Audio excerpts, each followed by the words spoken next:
গণঅভ্যুত্থানের পরে এইভাবে চুদুর বুদুর করে আমরা দেশ চালাতে দিব না।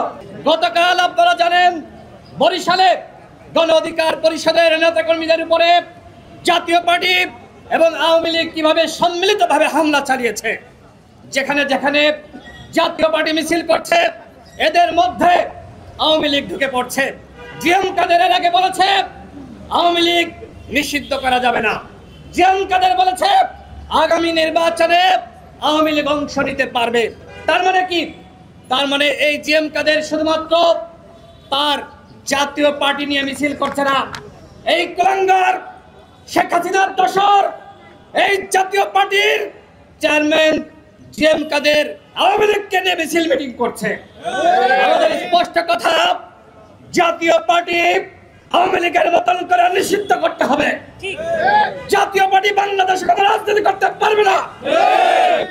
ওই রাশেদ খান মেনন, হাসানুল হক ইনুরা যদি গ্রেপ্তার হয়, আমার প্রশ্ন, কেন জিএম কাদের ওই মুজিবুল হক জন্য এখনো পর্যন্ত তাদেরকে গ্রেপ্তার করা হচ্ছে না?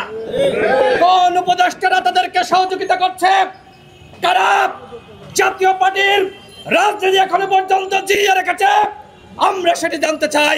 জাতীয় পার্টির সন্ত্রাসীরা বরিশালে গণ অধিকার পরিষদের নেতাকর্মীদের উপর হামলা চালিয়েছে।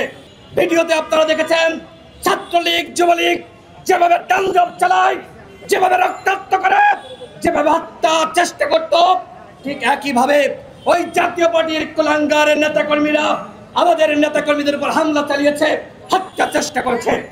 গতকাল বরিশালে মামলা হয়েছে। প্রশাসনকে বলবো, আমরা কখনোই জাতীয় পার্টির কার্যালয়ে কখনোই হামলা করতে যাইনি। আমাদের নেতাকর্মীরা এই ধরনের ভ্যান্ডালিজম পছন্দ করে না, কিন্তু এই আওয়ামী লীগকে নিয়ে জাতীয় পার্টিতে মিছিল মিটিং করছে, সেগুলোকে আমরা মেনে নিতে পারি বন্ধুগণ?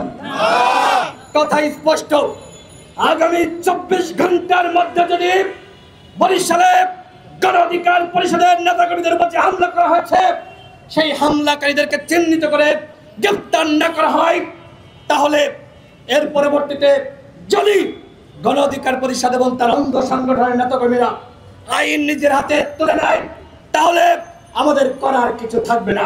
আগামী 24 ঘন্টার মধ্যে জাতীয় পার্টির বিষয়ে আমাদের সিদ্ধান্ত জানাবেন, অন্যথায় পরবর্তীতে কোনো অঘটন ঘটলে তার দায়ভার কিন্তু আমরা নিতে পারবো না। গণঅভ্যুত্থানের পরে এইভাবে চুদুর বুদুর করে আমরা দেশ চালাতে দিব না। গণঅভ্যুত্থানের পরে সঠিকভাবে দেশ চালাতে হবে এবং একই সাথে আইন শৃঙ্খলা পরিস্থিতি উন্নত করতে হবে। আজকে আমি নির্বাচন নিয়ে এক মিনিট কথা বলে শেষ করব। নির্বাচন নিয়ে অনিশ্চয়তা শুরু হয়েছে। গণ অধিকার পরিষদের স্পষ্ট ঘোষণা, আগামী ডিসেম্বরে নির্বাচন হতে হবে। এই লক্ষ্যে সেপ্টেম্বরের মধ্যে জাতীয় নির্বাচনের তফসিল ঘোষণা করতে হবে। নির্বাচন নিয়ে অনিশ্চয়তা ধোঁয়াশা আমরা মানব না।